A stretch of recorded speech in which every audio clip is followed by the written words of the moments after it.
Hey everyone, Wyler here. Today I'll show you how to set up remote access on Windows 10. First, I'll create a notepad.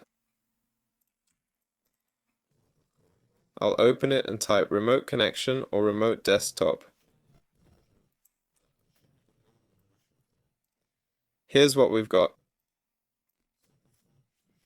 We'll keep it and write remote desktop.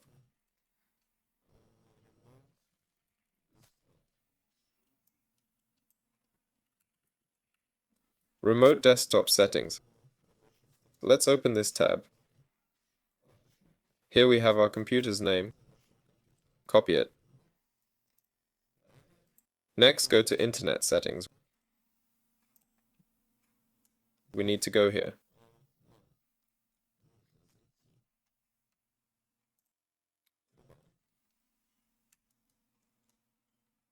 Click on Change Advanced Settings.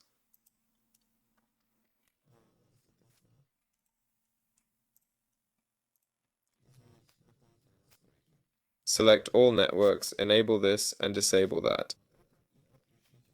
Then click Save Changes. Now we need to find our IP address using the command prompt. Open the command prompt and type ipconfig. Press enter.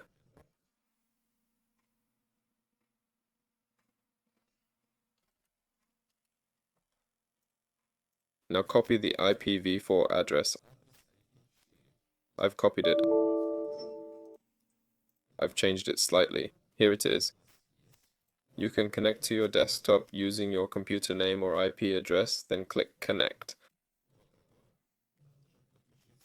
That's all. This was Wyler. Like and subscribe to the channel. Have a great life. Good luck to all. Goodbye everyone.